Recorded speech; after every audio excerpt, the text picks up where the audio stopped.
आज का वीडियो आपको स्टेप बाय स्टेप सिखाएगा कि फाइनेंशियल प्लानिंग कैसी करनी है। फर्स्ट स्टेप फाइनेंशियल प्लानिंग का अर्थ क्या होता है। आप जो हर महीने एक इनकम कमाते हैं, इस इनकम में से आप थोड़ा पैसा बचाते हैं और ज़्यादा पैसा खर्च करते हैं, राइट। तो जो एक्सपेंसेस होती हैं आपको मंथली वो पहले लिस्ट डाउन करनी है। दूध वाले का खर्चा, electricity bill, phone bill, so you get कि मंथली आपके खर्चे क्या है। सेकेंड स्टेप, अब आपने जब इनकम है आपकी 1,60,000 is all of your expenses, आपके सारे खर्चे। अब आपके पास एक अमाउंट आ गया, that is 40,000 should be your saving. अब ये 40,000 सेविंग को प्रॉपरली प्लान करना ही फाइनेंशियल प्लानिंग है। So am I clear with first thing, what is financial planning. Second thing, where should I invest. इसके लिए मुझे ये क्वेश्चन पूछना पड़ेगा कि मेरी लाइफ के इंपॉर्टेंट गोल्स क्या हैं। गोल्स दो प्रकार के होते हैं, एक होता है शॉर्ट टर्म गोल और एक होता है लॉन्ग टर्म गोल।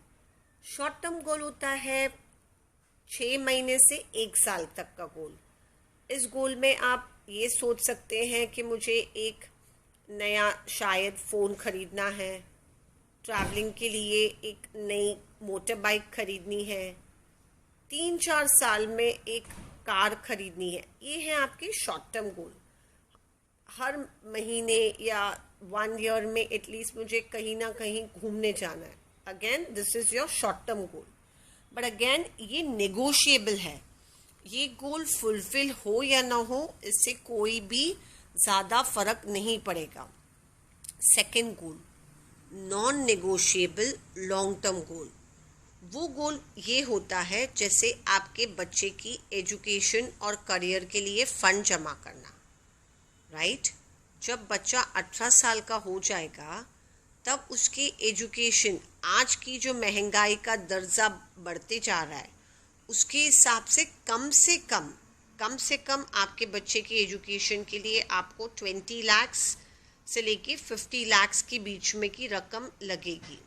तो this is a non negotiable goal. जैसे ही मेरा बच्चा जन्म लेता है तो मुझे हर महीने इस गोल के लिए मिनिमम 5,000 रुपीज़ सेव करना है, ताकि जैसे ही वो 18th ईयर का हो जाए वो ऑटोमेटिकली पैसे आ जाए। द बेनिफिट, इसके लिए नॉर्मली आप क्या कर सकते हैं, LIC की चाइल्ड एजुकेशन प्लान।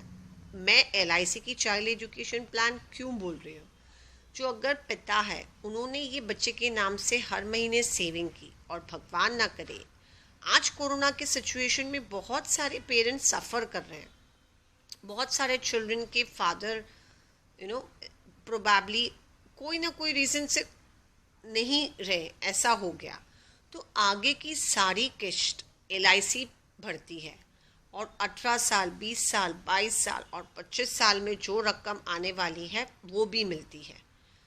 मुझे पैसे जमा करने हैं, राइट। मैं LIC में करूं तो मुझे उसका डबल एडवांटेज है। इसके लिए चाइल्ड की एजुकेशन के लिए हमारे पास एक child guaranteed education plan only from LIC होना ही चाहिए। इसे टॉप अप करने के लिए मैं महीने का 2,000 रुपीज़ SIP में करूँगी, ताकि अगर इन्फ्लेशन गैप हो वो कवर हो जाए। सेकेंड, नॉन नेगोशिएबल गोल, आप और आपके स्पाउस कभी ना कभी रिटायर होंगे। 60 is the ideal age for retirement. तो उसके लिए भी तो मुझे सेव करना होगा। जो 40,000 रुपीज़ हम अपने हर महीने सेव कर रहे हैं, उसमें से 5,000 हमने क्या किया, बच्चे के एजुकेशन गोल के लिए सेव किया। उसमें 2,000 हमने म्यूचुअल फंड्स में डाल के उसे टॉप अप कर दिया। अब हमें एटलीस्ट महीने का 5,000 रुपीज़ LIC की एंडाउमेंट प्लान में डालना है, ताकि 30 इयर्स में वो पैसा कंपाउंडेड हो जाए। और जब हम 60 एज में रिटायर करने हो जाएं तो हमारा पैसा कंपाउंड होकर कम से कम ये 1 करोड़ हो जाएगा। बट क्या 1 करोड़ रुपीज़ सफिशेंट है? Again no. इसे मुझे टॉप अप करना पड़ेगा again buy a good mutual fund. हमें 2,500 का एक mutual fund with a large cap, जिसमें हमें रिटर्न अराउंड 10 to 12% मिलेगा, एंड 2,500 हमें मिड कैप या डेट फंड में डालना है, उसमें हमें ऑलमोस्ट 8 to 7% मिल जाएगा। सो 10,000 for your retirement bye saving 5,000 in guaranteed income, 5,000 in mutual fund. So this way, if we save monthly at least 20,000 for our life goals, we will be financially independent. आप इसे Excel में कैसे देख सकते हैं, कैसे plot करके और ठीक से करना है, तो आप मुझसे एक अपॉइंटमेंट फिक्स करवाइए और हम मिलते हैं और आपके लिए आपकी फाइनेंशियल प्लानिंग करते हैं। मेरा ईमेल आईडी है pritis@gmail.com।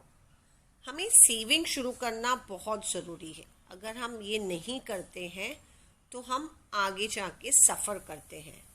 तो मैं हूँ प्रीति धाड़की। मेरे चैनल को लाइक और सब्सक्राइब करिए और जानकारी पाने के लिए अपॉइंटमेंट फिक्स करिए। Thank you.